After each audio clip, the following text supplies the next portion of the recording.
All right, welcome to another episode of Pacific Rims. I'm Rick Bucher. That is Greg Stolt. Our guest today is Tyler Gatlin. I will give you the down low on him in just a second, but I have to acknowledge our sponsor, New Air Club. It's a brand new door-to-door private jet service. And what sets New Air apart is that it does more than just arrange your private jet and crew. They will handle ground transportation, hotel, catering requests, you name it.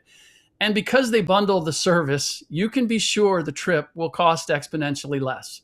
Not everyone can afford private jet travel, but for those who can, make sure you're getting as much luxury for every dollar as you deserve. Check out their website at newairclub.com to see exactly how luxurious travel can be. Tyler, kind enough to join us, is assistant coach for the Sono Skygunners in the Korean Basketball League. Former GM of the Dallas Impact in the ABA, former assistant and head coach in the G League for several teams, including the Texas Legends, former international scout for several NBA teams. And so now plying his trade overseas. And I want to get to just life for you, because Korea is one of the places that I have not been to on the planet. And I'm just wondering what life living in South Korea is like comparison to, say, the Southwest, where you spent a lot of time in the U.S. For me, describing Korea, I don't think it could do it as much justice as visiting. It's an awesome place. So I do highly recommend getting out here and seeing this unique, culture and environment. But it's cool. Like, it's certainly if you're familiar with Tokyo or Beijing or a large Asian city, then it will have a lot of similarities. It's going to run very efficiently and clean and organized and safe, and just a nice place to kind of live your day-to-day life. It's very strong work culture. So people are working, and then what is the one thing that you love about living in Korea, and what's the one thing that you miss from being in the States? It's basketball. Like, I love it here. I love being in the gym. I love seeing the players develop. It's a very convenient life, right? Here, everything runs on auto.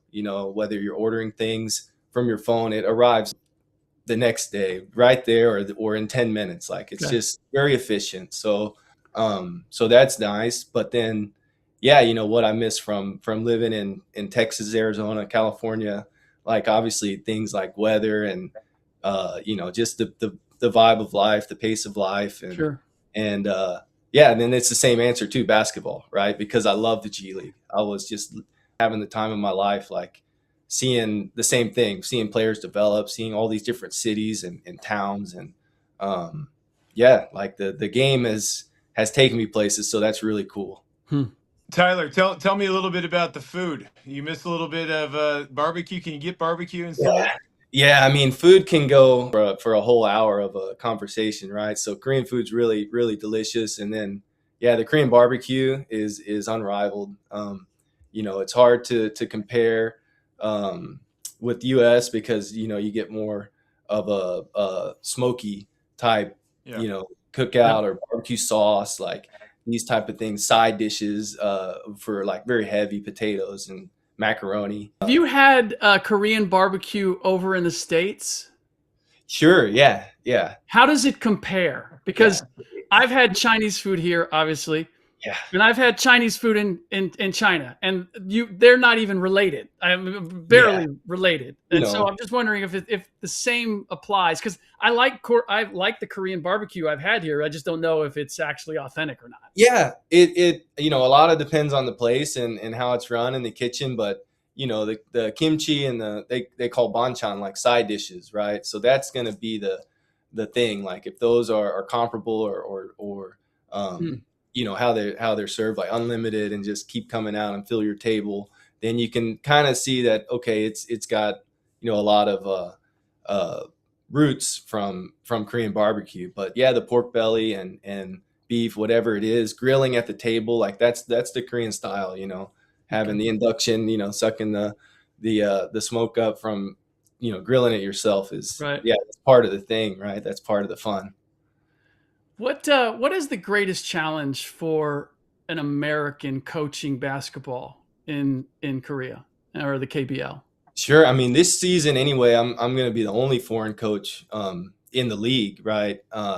So that in itself is kind of a challenge. And then I Mm, think just fitting in um, to all aspects of your organization, being able to communicate with the basketball operations department and working with the Korean players, not just kind of being an import coach or a workout guy, a skills trainer, just trying to uh, be a part of the team, right? In all components of it, not just specializing in, one or two areas. hmm.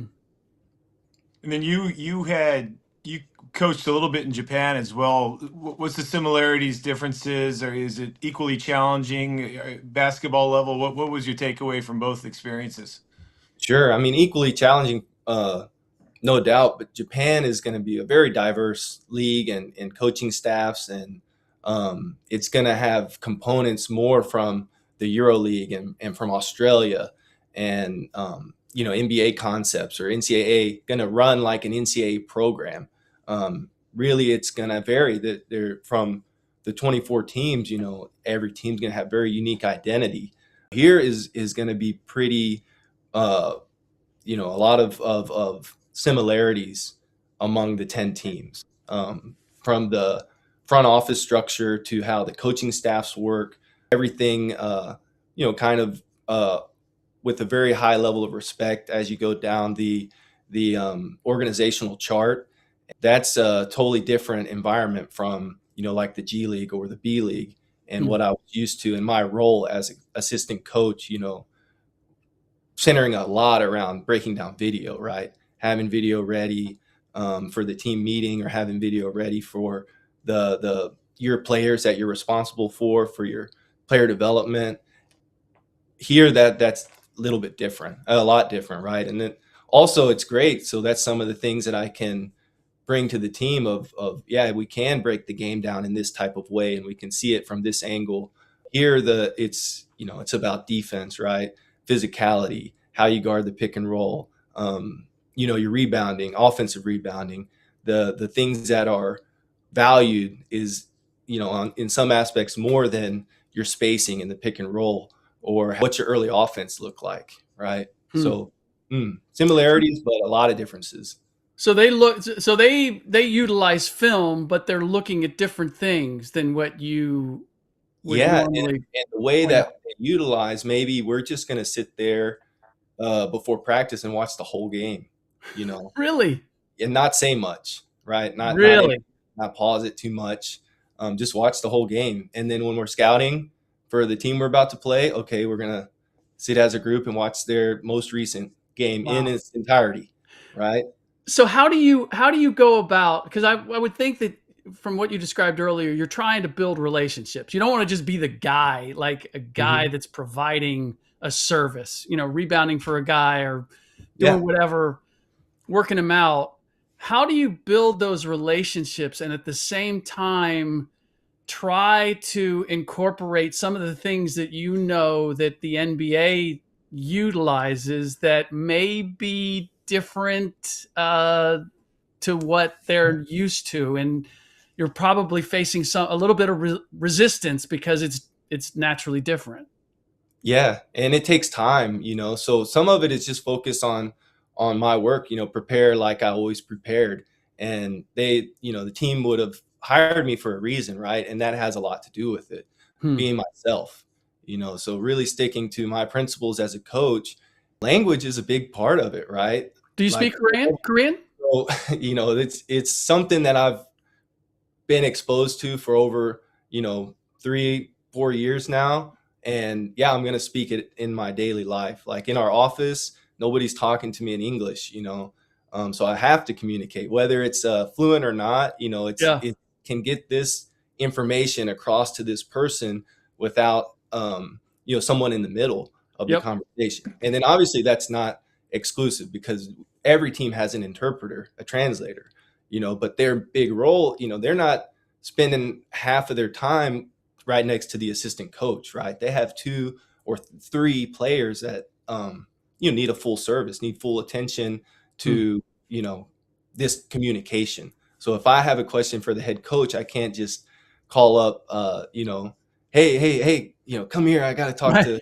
to coach real quick, right? You just have to do it. You have to Yeah. speak. And then obviously we have so many tools these days in terms of like AI and stuff. So you can get even more detailed in your conversation or in, messaging each other to talk ball, which is ultimately what coaches do, right? Hey, we will have a copy. We will have a copy of this interview or a clip from this interview where you, me, and Greg will be speaking fluent Korean. I promise you.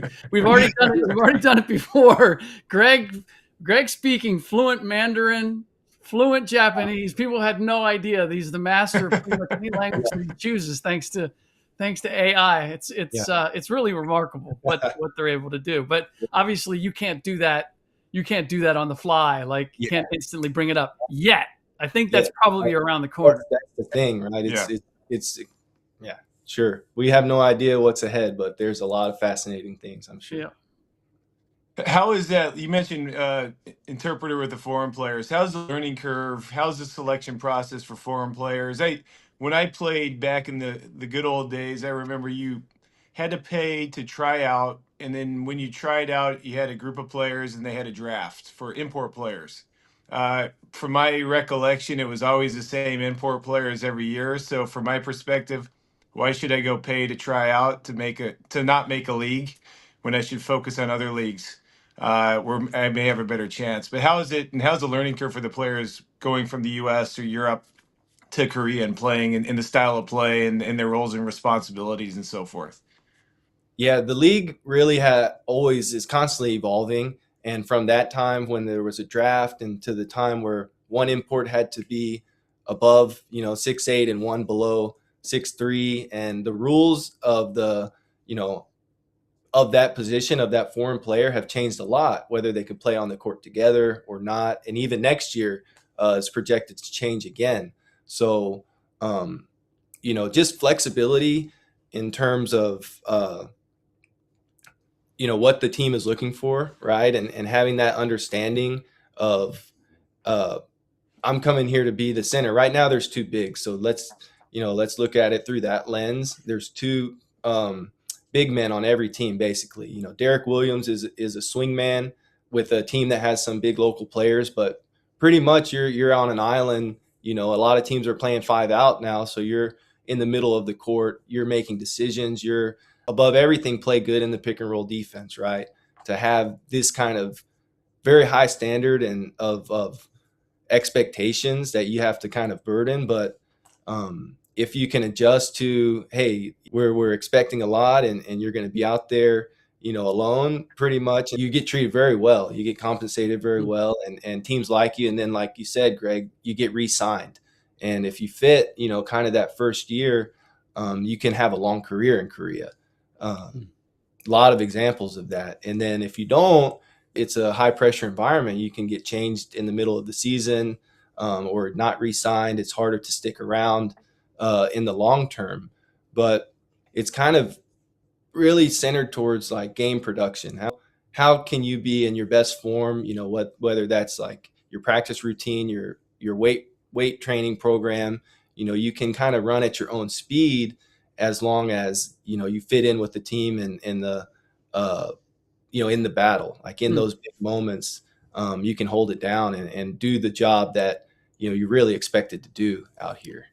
What was the attraction for you to go work in Korea, as opposed to? I mean, you obviously have a lot of connections in the NBA, and as Greg mentioned, worked in Japan. What was it that drew you there? Because I think this is your second. Is this your second stint there? Yeah, second stint. First season of my second stint in Korea. International basketball was really a passion from the start of my coaching. From the University of San Diego days? USD, right? So that was something I always tried to get exposure to. And, really that was centered around Europe, honestly, going to Final Four events or the World Cup, things like that. And digging into watching the EuroLeague games, all this. But for Korea, I, through a connection with the Mavericks, just got on the phone with a guy that's, basically a GM of a Korean team. And hey, are you interested in scouting for us and helping us out at the PIT, at the Summer League? So I got a lot of exposure to Korean basketball, helping that team just get information basically on G League players, more or less, and send reports. And it was pretty cool, Then I kind of understood the league, and see everybody travels together. When KBL is at the PIT, it's all the teams kind of eating at the same restaurants and doing this and that. And so basically, because of COVID, right, the G League had full stop, and I was kind of at home in Dallas. No clear picture on what's next in NBA or in G League, all of this, and got a call to come coach in Korea. My guy looking out for me for after scouting for 5 years or so for the team, say, hey, we got a spot, come on and see what it's like. And wow. Yeah, from there, just kept diving into Asia basketball. I went to Japan after 2 years in Korea, and turned around and found my way back here. So very cool. When I first started in the NBA 15 years ago, I was working in New York, and the KBA was probably the most proactive league in the world. Back then, the Commissioner Chan, I think he probably was there for a couple of years when I was in the NBA, but we would do development camps for young players. We bring over NBA coaches, and they spend a week. We worked with the KBA. They hired Lenny Wilkins as the assistant coach of the national team. And they're really focused. The KBA was very focused, and the KBL, on trying to win international competitions. And whether it was winning the Olympics, it was winning Asian competition. They're really, really focused on winning. And obviously, everybody wants to win. But one of the big underlying factors was that players in Korea, at some point in their career, and I don't know the age, they have to join the military for a couple of years. And so when they join the military, they leave basketball, but in the military they go play basketball, and they may not be doing things on frontline things, but they're doing basketball things. And so for them, they felt it was critical to keep players in their league, in their prime, when they're marketable, and and for the fan base to kind of stay connected and locked in. And then that kind of faded away. But have you experienced players leaving for the military for a couple of years and then coming back, and are do they still have legs under them? Are they still kind of competitive at the level they were prior to it? I'm not asking for an opinion, just more of your experience dealing with players that have had to go through the process. Oh, no doubt. That's part of the deal. And it's 20 months of military service. Usually at your fourth or fifth season in the league, the team will start to make the arrangements for you to do that, to go and do your service. And you'll miss a full season, and to a third or half of the next season. And every player, right, your best player, your guys that are on your development team, and then what there's a tryout for the military basketball team, and it's 12 spots, right? So maybe 30 or 40 players per season are going to the military, and you kind of strategically, I can make the team this year, so this is the season that I will declare. And then there's deep rosters in the KBL, 20 or 21 Korean players per team. So we do have a D League. It's called the D League, and those guys play.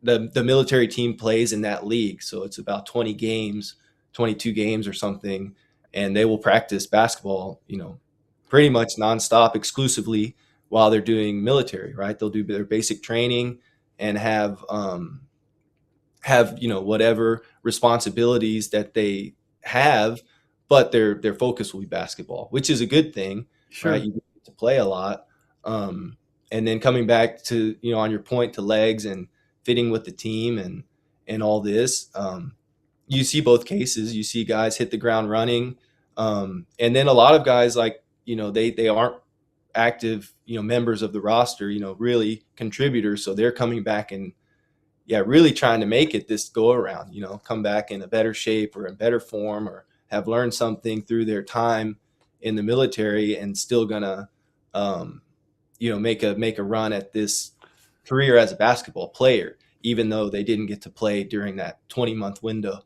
So that's the question I have: is if they're conscripted and they don't make the military team, are they then not playing basketball during those 20 months? Yeah, they're not playing basketball. They're doing their military service, and then maybe you have a weekend or two where they do come to the facility. They come and say hi to the coaches and watch the team play, and they might shoot some baskets, but no, they won't be getting thrown into the drills. And then it's a part of life, right? It's something that everybody has to do. There's a few exceptions, exemptions for certain injuries or things like that. And if you are a big guy, a big dude, but not on the basketball team, there's other services that you can like social work. There's other routes, not being in the full on military training drills, and being in the Marines or Navy SEALs or whatever division. They have also like social work, government work, type of jobs too that these guys go and do. So we have never, to my knowledge, we've never had a Korean developed player make the NBA. Is that going to change anytime soon? Do we have anything on the horizon? There was one big man that played with Portland. He got drafted. I'm going to butcher his name, Hyun-jung or something in that ballpark. You're right. You're right. Big hot, like 7'2", 7'3", really good guy. And I, played a little bit in the U.S., but he was pretty good here. Obviously won some championships and had like a 13 or 14 year career in the KBL, and retired, 6 or 7 years ago. Okay. Him aside. Him aside, the future looks very bright. The current, I should say, looks very bright because, Hyun-jung Lee is a stud, and he's played in 3 summer leagues, a couple seasons in the G League, but he's now reached a point in his career and as a player where everything's kind of fit together. And then you combine that with the way that the NBA play style is, and it's very conducive to a guy like him, a 6'7" wing that can shoot threes at a very high percentage and is not mismatched on defense. Really plays hard and with grit, and making hustle plays and getting rebounds, making positive plays for the team. So I think he's right there, in terms of the basketball world of guys that can come in and contribute on an NBA team. Certainly he's playing very good in Japan with Nagasaki right now, but he's the leader of the Korean national team. So this past summer, right, he could have played summer league, but he played in he went to Saudi Arabia and played with the Korean national team. And the goal is to medal in the Asia Games or medal in the Olympics, because not exclusively because, but if you do get that medal, you get exempt from your military service. Gold medal. That's a motivation right there. What if a guy was capable of going to the NBA? Is it possible that they would see that as an exemption? It's possible, but that's been a drawback and a reason why guys have not left the KBL, in relation to what the talent is, and possibilities, the doors that could open. There's a kid playing at Seattle University right now who's also very good, Hyun-jung Junseok. So he's same thing, big wing that can shoot threes and block shots and dunk and do all these great things. But it's not. There's no real thing in writing that says if he goes to the NBA, then he can push his military service back, until his time. There's just no clear rule. So even though he's over here playing in college, he at some point has to go back and serve those 20 months. Sure, just like HJ Lee, right? There's some pressure on him to come and do it as soon as possible. So Yeah, it's a real thing. Wow. Wow. So what does it take to keep Lee HJ in the KBL or Yo in Seattle U when he graduates or decides to leave college to come back to Korea and not pursue the G League or Australia like Lee did or the B League in Japan? Raising the culture of the game, right? It hasn't exploded like it has in China or did in China previously, and like it is in Japan now. It's close. It's got a lot of attraction, to the game and to now some of these players. Like Hyun-jung Junseok, he did good with the national team. He gets lots of media attention out here. HJ certainly too. It's not the money because they would make double or triple what they make in Japan or Australia or even if in an NBA minimum contract. They make a lot of money here playing, so certainly not that. It's pushing yourself to be the best player that you can be and going as high as you can in the game, which obviously every player can't do that. You have to be special Sure. to even have that as a possibility. But in order for those doors to open, at the same time, you do need this type of international exposure. Yeah. Both of them played in the NBA academy in Australia, right, and went to Division I universities. And not everybody is capable of doing that, but not everybody is being kind of guided in that direction. The kids that do have that potential aren't necessarily just having the door open for them to go do that. Wow.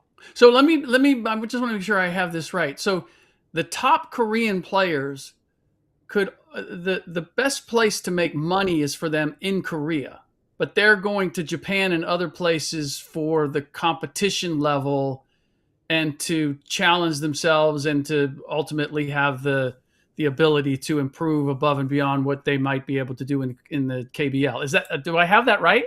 Yeah, that's right. But after your rookie contract / Okay. after you go to the military, you're going to get rewarded with a multi, $1 million contract, Got it. for 5 years and X amount of $1 million, which is great, right? But you sacrificed and you worked hard to get that status. And so at what age is that coming to bear? Like how many years are they playing for whatever the minimum is and getting the military service out of the way before they get their payday? About 5 years from the time you either left high school and was a first round pick or college, left. Yeah, about 5 years is kind of that standard rookie type contract. And, that's a whole contracts are negotiated every year. And there's a lot of stuff that go on with the front office and the players in Korea. But that payday doesn't come until you've played through your rookie contract. Yeah. Greg, you have anything else for Tyler? Yeah, so Rick, you may not be real aware of this, but Tyler and I met when I was in the AUBL, and he supported us with another colleague from the NBA in Korea. And so at that time, we were trying to figure things out, and we were learning about the college system across the board in Asia. And then the college league in Korea, correct me if I'm wrong, Tyler, it's like it's April to October, and the season ends in October. And then a week later, the KBL draft happens. I was interested how you guys have already started the season. You've had a full month or so of training camp, and you're getting going. And now all of a sudden, you got a rookie come in. How is that dynamics? How does that player go from college to pro and be able to jump in right away and add value? Are you involved in the scouting process? It's kind of an interesting situation. B League just started it this year. But everybody else, I know China started their draft, but it's more like the U.S. schedule, the college schedule, the pro schedule is aligned. How does that work in Korea, and how challenging is it for you guys as a staff as well as players coming in? Yeah, absolutely. And that's another challenge for the players because they're in college season, right? They're not able to go to these type of exposure camps in the U.S. or do different things when kind of the basketball world is in the off season.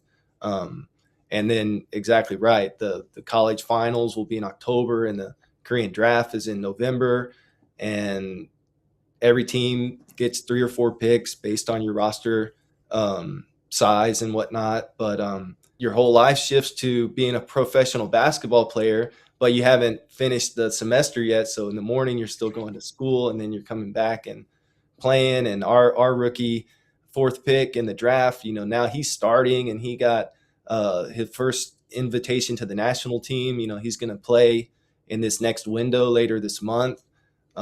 So his life completely changed as from being a student and a very good basketball player to now being a professional and on the national team. So not every rookie can do it. Some guys not going to play even their first round pick, but some can really take off. And especially this year was a very deep draft class, and some talented college prospects in Korean basketball for sure. It's good stuff. Tyler, listen, thank you so much for taking the time. Pleasure to connect with you all the way from Korea. We wish you the best of luck, and I'm sure we will be checking back in with you as things go forward and the KBL continues to evolve. And certainly, if we start to get wind of a Korean player, the second Korean player to make the NBA, we will we'll check in with you. But in the meantime, thank you so much for taking the time. Yeah, Rick, Greg, it was a blast. Can't wait to do it again. Sounds good. Thanks, right. Tyler. Hope to see you in Korea pretty soon. Please, come on, man. Rick, too. Come out here and you'll be treated I'm putting very it on well. the list. It's on the bucket list for sure. All right. That was Tyler Gatlin. That was interesting. Greg, I don't know how much discovery there was for you in that conversation. There obviously was a lot for me. Was there anything that he shared with us that came as news or revelatory for you? I've not been a coach. I've coached at certain levels in Asia, and I know a lot of coaches. I know I've traveled to Korea quite often, but not enough to say I really understand deeply the culture and how relationships work. But I do find it quite fascinating. And I know he could speak Korean. We've been together enough where I've seen him work with players, but now he's in this position where he's got this experience all over the world, and particularly in the United States. He's got relationships and connections. And he's not just a guy that's supposed to come in and rebound for the import players, or maybe write up a couple plays during timeouts. I think there's expectations for more. Obviously with that gives him more responsibility, but also probably gives him a better career trajectory. Sure. Because he can connect with people that are decision makers. He can build relationships that are a lot deeper than he could if he couldn't speak the language. So that part of it is quite interesting for me. And I think for him and he's young and he's really, really motivated. I think he has a lot of great opportunities there. Yeah, no, there's no question that he's developing a very unique skill set that makes him incredibly valuable, because I don't think there are a lot of Tyler Gatlins in the world, right, that can bridge the gap, that know what he knows about basketball in general, the NBA, and then be able to go over and work in Korea. I had this experience in getting to know Yao and writing the book and spending time over there. And each culture has its unique qualities, right? And your ability to cultivate relationships and to be accepted into it in a way, all right? If you're a foreigner, and some are far harder than others, right? Yep. And so Korea sounds like that to me, as much as it's a democratic society, right? It sounds like one of those where you really have to kind of understand the culture to make yourself feel like you are accepted and part of. Yeah, it's a market. Again, I haven't spent enough time. I spent a lot of time in China. Spent a good amount of time in Japan, and I've traveled all over the place. I've been to Korea quite often for work. Previously with the KBA and KBL, currently with the AUBL. And it certainly, okay, Korea has things that are like the US and a little bit like Japan, a little bit like China, and so forth, but it really is its own culture. They have their own way of doing things, obviously language, its own history. And so to kind of pinpoint on, okay, this is the approach we should take. It's its own strategy for a company like us, the AUBL, probably for somebody like Tyler. You can take some experiences, but you really got to be patient. You got to kind of try to understand how things work and start building the right connections there to be successful. Yeah. So speaking of the AUBL, you are headed to the Philippines next month for some meetings in conjunction with that. And what you just talked about brings to mind for me a challenge that I don't know that I really I'm beginning to appreciate and grasp, which is building the AUBL, where you are bringing together universities and teams from different countries, which is a challenge unto itself. I sort of know that from diving into the EuroLeague and looking at NBA, trying to create an NBA Europe, where it's different than starting another league in a particular country when you are trying to build a league that has teams in a variety of countries, because that just makes it doubly more complex. So I just want to start with what your goals are in going to the Philippines next month. Sure. So last August, we ran our test pilot first tournament, and we kept it pretty tight in East Asia with 5 or 6 different markets. But in reality, if you do know much about basketball in Asia, probably the most popular sport, the best fan base, in my opinion, from the grassroots Philippines. all the way to the pro. The Philippines is an incredible basketball fan base, and probably even deeper for us. College basketball is the most robust, most developed market. The Philippines college basketball market is the most developed and most popular amongst all of East Asia. So for us, last August was a good thing to get this thing going, but we never had plans not to invite the Philippines into it. And so we've identified some teams. We're going to meet with the federation there. We're gonna have some teams in our tournament this August, and we also have plans for teams from the Philippines to participate in home and away November through March of 2027. So a lot of work to be done. I've been to the Philippines a few times with the NBA, doing a lot of grassroots programs. Love it every time. This is a little bit new for us. We're trying to build relationships and connect with the right people. But it'll be fantastic to have teams from the Philippines into the AUBL moving forward. Were you there when Derrick Rose went through there during was it a lockout? I remember watching the videotape of it because the reaction to him was just so Yeah. extraordinary. And that kind of gave me a glimpse of just how passionate Filipinos are when it comes to basketball and in general, in the NBA in particular. I wasn't with him there. I was with him in China when he came to China when he did an Adidas tour. What I love about the Philippines, though, it's if you walk around Manila, you got kids in their local gear. They may have slippers on. If they don't have a basket, they've made their own basket. They find something that's round that bounces. And it's kind of like India and cricket. Every little street corner you walk around, there's kids playing a makeshift game. It could be 5-on-5, it could be 1-on-1, it could be whatever it is. Yeah. But they're out there playing. And so first and foremost, it's a participation culture. They love the game. They love being part of it. They love going and watching. But they don't need that. They're going to go play, which to me, I think that's the baseline of a country that really is passionate Hmm. about basketball and sport.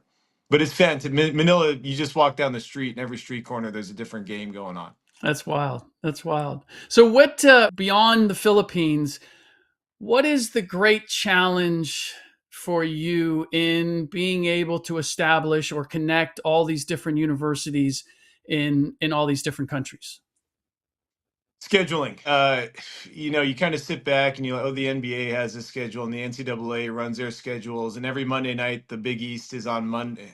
I'm talking old school, but the Big East is on Monday and Big Monday, and Wednesday night's SEC night, Thursday and Saturday or Sundays, Pac-12 or Pac-10. We just talked to Tyler. The college basketball season in Korea is April to October. Hmm. Japan is August to December. China's like the U.S. Now we're going to add the Philippines into this. We're thinking about Wow. Mongolia. We're thinking about these other markets, and Yeah. everybody's a little bit different. They have academics, they have Chinese New Year, there's the New Year holiday in Japan. So how do you Christmas? And so the first and foremost is how do you identify common periods of the year where you can get people to travel and play one game or two games, to host a game, to play all together in August in a tournament. And that was first and foremost the biggest challenge. The second thing is, like everywhere, it's finding the people that obviously basketball. If you ask any person, do you want to be part of this? Yes, we're in. It's all the other, okay, well, the kids got to go to school and they got to do these other things and they have these other commitments. You got to find the right people that can support you in making this happen. Yeah. Those are the two big challenges, I think, in anybody that's starting a league, probably anywhere. What is the size of a schedule that you're looking to create? So we're looking at games basically every weekend after the tournament in August, which is a 1 week tournament, FIBA formatted, from November to February 2027. Basically, every weekend we're going to have 2 or 3 markets. And so I'll take example with China and Korea. We'll have 2 teams from China, 1 team from Korea. And so 1 weekend, that team from Korea will host the 2 teams from China. That team from Korea will play 2 games. And then they may be off. They may be off for a month until they play the team. They go to China and play games. But basically, we're looking at having games every week for about 10 weeks. And then each teams will play 2 games. Okay. Not real clearly communicated, but basically the competition is going to be a total of 60 games. And then there's going to be a tournament at the end that's about 12 games. Okay. That's a healthy schedule. 60 games amongst 12 to 14 teams. So not Okay. everybody's playing 60 games. Everybody's playing 5 or 6 games. Oh, wait a minute. Did you say 16 or 60? So all teams playing cumulatively, it'll be 60 total games. But it's each team's playing 4 or 5 games. Sorry, I Got it. wasn't very Got it. clear Got about it. that. Got it. Got it. Got it. So this is essentially kind of where you're starting from. I would think at Correct. some point you want to expand. It's really just kind of getting your footprint in these various places and the schools connected. What's My take is probably in a year or two to look a little different, but you have to start somewhere. Sure. The other piece is the referees. Where are the refs going to come from? It's the basketball season everywhere in the world. So where are we going to get? You can't have 3 Chinese refs working the China-Korea game. Partially for parity, partially for communication. Sure. So how do we make that fair? And these are things we're digging deep into. Man. We're talking to all the different federations. We have some plans, but there's a lot of logistics, travel logistics, visas, Yeah. that you have to think about once we get who's gonna operate the games for us, because we have staff mostly in Greater China. So how do we run a game in the Philippines if we don't have staff in the Philippines? Those are kind of phase 2 after we get the high level things done. So remind me again why you're doing this. I mean, I know what your goal is, but why did you take on this challenge? Because the more I hear about it, the more daunting it is. It's a challenge. I think for me, I've done grassroots with the NBA. I think the professional side is fairly developed in each market. There's a lot of areas of improvement, but you take the KBL, they have a league, they have a structure. This is one gap. I think it is affecting the growth of the game. I think Hmm. college basketball in the United States is a great piece of the American basketball development pathway. It keeps kids locked in high school. It gives them a chance to, even if it's Division 3, it keeps kids playing to where if, okay, you go to college and you keep developing, maybe it's a chance to play professional. I think in Asia, the business side and the basketball side are not quite connected. It's basketball still for students. It's an amateur sport, which is fine. But I think on the business side, it's been forgotten a little bit, which means, okay, now you don't have top tier coaches coming in consistently. There's some very good coaches, but consistently across the board in some of these countries, there's major parity issues in the haves and have-nots.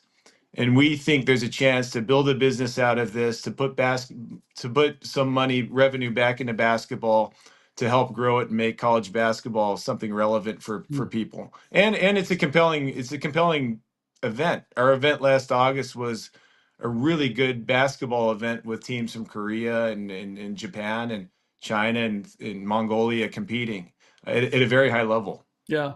No, it's cool, and I can't disagree with a single thing you said about what it would do for basketball globally and in Asia. It's going to be fascinating to take the ride with you in terms of being able to put all these pieces together and make them happen. And I'm guessing that there are going to be some really interesting stories that come out of making it all happen, because the challenges are going to be extensive.